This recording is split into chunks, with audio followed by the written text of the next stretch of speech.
بسم اللہ الرحمن الرحیم۔ السلام علیکم۔ آج 29 جنوری بروز جمعہ ہم بات کریں گے 5 اہم ایشوز کے حوالے سے۔ پاکستان مسلم لیگ نون کی آج ایک اہم وکٹ گری ہے اور یہ آزاد کشمیر سے ہے۔ آپ کو پتہ ہے آزاد کشمیر کا الیکشن ہونے جا رہا ہے اور مسلم لیگ نون اپنی وکٹیں گراتی جا رہی ہے آزاد کشمیر میں بھی، اس کے اوپر ہم بات کریں گے۔ وزیر اعظم پاکستان کا ایک بڑا اہم بیان سامنے آیا ہے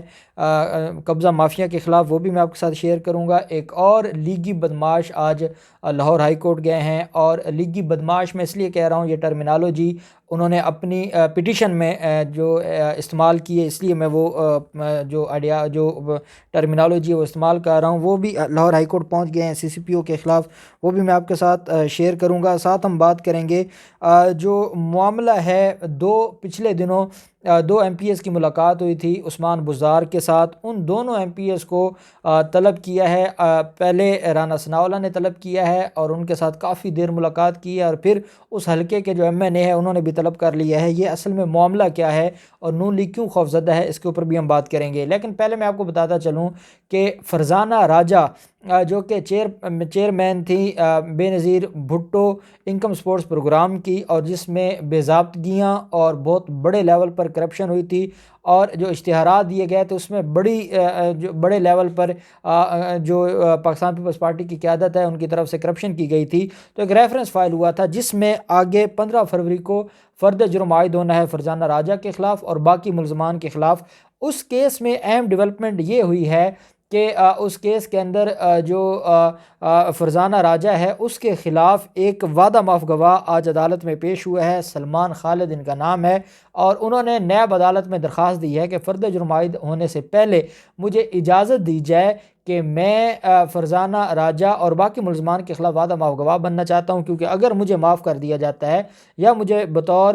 کمپلیس یا پروور عدالت اجازت دیتی ہے تو میرے پاس اتنی زیادہ معلومات ہیں کہ میں ان ملزمان کے جو مرکزی ملزمان ہیں ان کے خلاف ساری چیزیں بتا سکتا ہوں، جس سے نیب کے کیس میں بڑی اہم پیش رفت ہو سکتی ہے۔ ایک بات آپ یاد رکھیں، میں نے اس کے اوپر ایک لیکچر بھی دیا تھا کہ اکمپلیس ہمیشہ وہ ہوتا ہے جو مرکزی ملزم نہیں ہوتا لیکن کو اکیوزڈ ہوتا ہے، وہ وقوع کے بارے میں سب چیزیں جانتا ہوتا ہے، اس لیے اس کو اگر کسی بڑے مگرمچھ کو پکڑنا ہو تو جو چھوٹے ملزم ہیں اس کی حد تک وعدہ معاف گواہ بن سکتا ہے۔ یہ آرٹیکل 16 ہے قانون شہادت آرڈر کا، اس کے تحت اس کی پریویلیج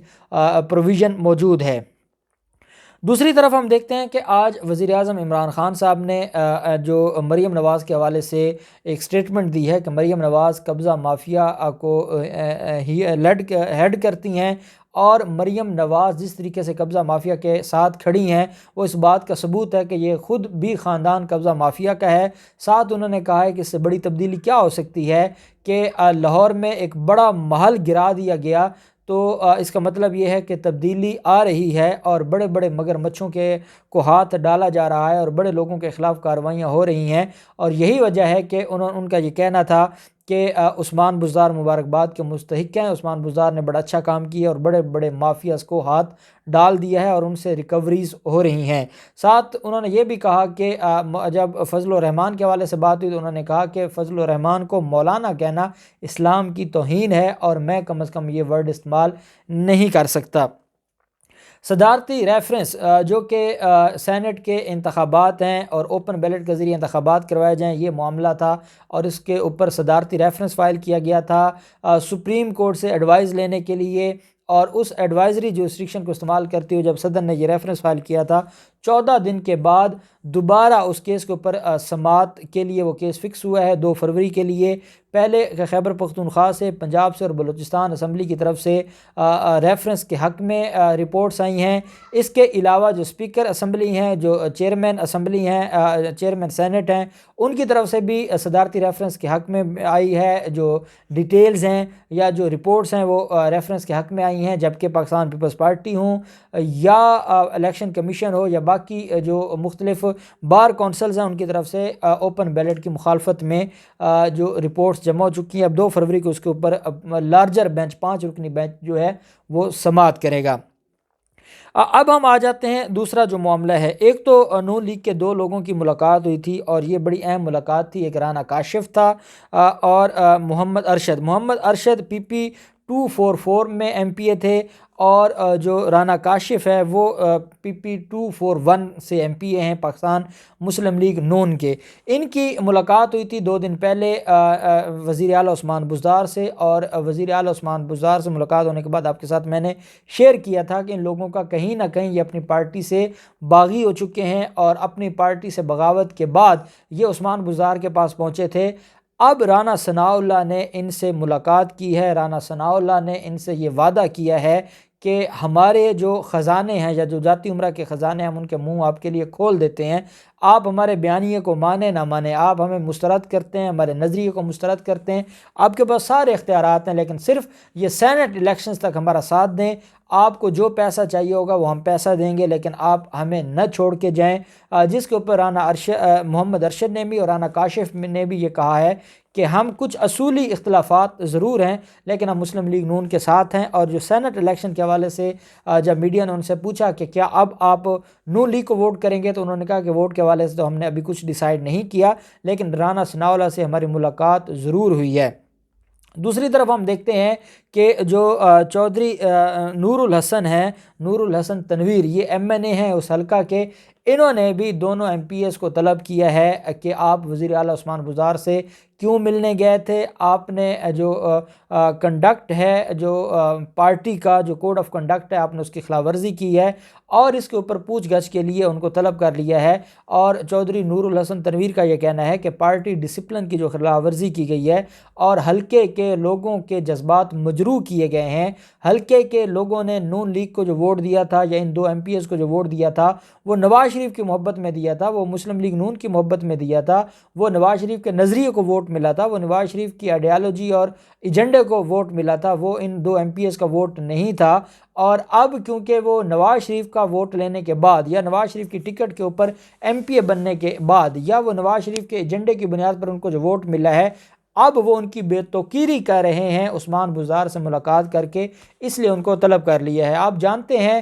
پاکستان مسلم لیگ نون کے پہلے 5 لوگ مل چکے تھے عثمان بزدار سے، اور ان 5 میں وہ جو جلیل شرک پوری کے ساتھ پورا ایک 5 رکنی وفد گیا تھا، پھر اشرف گوندل ہیں، جو اشرف انصاری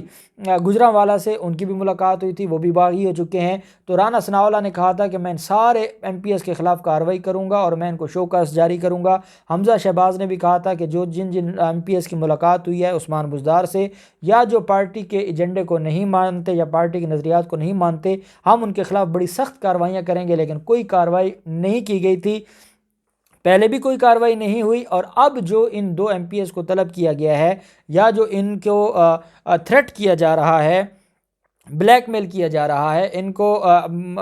طرح طرح کے جو یہ اسی وجہ سے تو اوپن بیلٹ کا کہا گیا ہے کہ یہ جو بلیک میل کرتے ہیں یا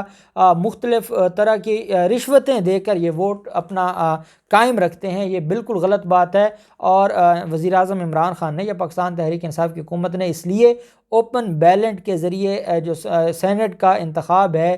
وہ کروانے کی اجازت چاہی تھی جو آنریبل سپریم کورٹ ہیں، جس کی مخالفت کی گئی ہے پاکستان مسلم لیگ نون کی طرف سے بھی اور پاکستان پیپلز پارٹی کی طرف سے بھی۔ تو اب یہ وہ معاملہ ہے کہ اب یہ آ گئے ہیں اپنے MPs کے خلاف کارروائیاں کرنے، کوئی کارروائی نہیں ہوگی سینٹ الیکشن تک، تو انہوں نے کوئی کارروائی نہیں کرنی، اور بعد میں بھی پہلے ان کے نمبر اتنے ہیں، پھر اگر ان کو بھی وہ ڈیسیڈ کر دیں گے تو اس کے بعد ان کے پلے بچے گا کچھ نہیں۔ یہ بات ضرور ہے کہ جو پہلے باغی ہوئے ہیں یا جو اب باغی ہوئے ہیں، انہوں نے ووٹ پاکستان تحریک انصاف کو ہی سینٹ میں کرنا ہے، اور یہ بات یہ سمجھ چکے ہیں، تبھی رانا ثناء اللہ خود میدان میں آئے ہیں اور یہ کہا ہے کہ ہمارے جو خزانوں کا منہ ہے ہم وہ کھول دیں گے۔ کچھ عرصہ بعد، کچھ مہینوں کے بعد آزاد کشمیر میں بھی الیکشنز ہونے جا رہے ہیں، جو اسٹیٹ کے الیکشن ہیں آزاد کشمیر کے، اور جیسے پہلے گلگت بلتستان میں ہوئے تھے ایسے ہی آزاد کشمیر میں ہونے جا رہے ہیں، اور وہاں پر پاکستان مسلم لیگ نون کو جو بڑا دھچکا لگا ہے وہ پاکستان مسلم لیگ نون کے جو نائب صدر تھے، جو ان کے جو ریاستی نائب صدر تھے آزاد کشمیر کے، وہ جو جن کا نام سردار ارزش ہے، وہ آج پاکستان تحریک انصاف انہوں نے جوائن کر لی ہے اور پاکستان مسلم لیگ نون کو چھوڑ دیا ہے۔ ان کا ایک بہت بڑا وہاں پر حلقہ احباب ہے اور وہ سارے کے سارے پاکستان تحریک انصاف میں شامل ہوئے ہیں۔ جو سیف اللہ خان ہیں، چیف آرگنائزر ہیں سیف اللہ خان نیازی، انہوں نے ملاقات کی ہے، اور اس ملاقات میں سلطان محمود جو کہ پی ٹی آئی کے آزاد کشمیر کے صدر ہیں وہ بھی موجود تھے، اور باقی لوگ بھی موجود تھے۔ تو جو نیب صدر ہیں پاکستان مسلم لیگ نون کے، صرف انہوں نے پارٹی نہیں چھوڑی بلکہ وہ پاکستان مسلم لیگ نون کا ایک بڑا حصہ آزاد کشمیر کا وہ پاکستان تحریک انصاف میں انہوں نے جوائن کروایا ہے۔ یہی وجہ ہے کہ اب کیونکہ جیسے پاکستان کے اندر اور پھر گلگت بلتستان میں اور اب آزاد کشمیر میں لوگ دھڑا دھڑ پاکستان تحریک انصاف کو جوائن کر رہے ہیں یا عمران خان کے ساتھ جا رہے ہیں، تو اس کی تکلیف ہے، اور یہ اپنے حرکتیں ٹھیک نہیں کرتے، اپنے بیانیے کو ٹھیک نہیں کرتے، ریاست مخالف ایجنڈا نہیں چھوڑتے، اداروں کو بدنام کرنا نہیں چھوڑتے، اور جب کوئی محب وطن پاکستانی ان کو چھوڑ کر جائے تو پھر یہ کہتے ہیں کہ ہمارے ساتھ زیادتی ہو رہی ہے، ہمارے لوگوں کو توڑا جا رہا ہے، ان کو ڈرایا جاتا ہے، ان کو دھمکایا جاتا ہے، ان کو جو بلیک میل کیا جاتا ہے، پریشرائز کیا جاتا ہے، پھر یہ الزامات لگاتے ہیں بجائے اس کے کہ یہ اپنے آپ کو ٹھیک کریں، یہ اگلے پر الزامات لگاتے ہیں۔ تو اب دیکھتے ہیں ان سارے معاملات میں کیا ڈیولپمنٹ ہوتی ہے، جو بھی ڈیولپمنٹ ہوگی ہم آپ کے ساتھ شیئر کرتے رہیں گے۔ اللہ پاک پاکستان کا حامی و ناصر ہو۔ بہت شکریہ، اللہ حافظ، پاکستان زندہ باد۔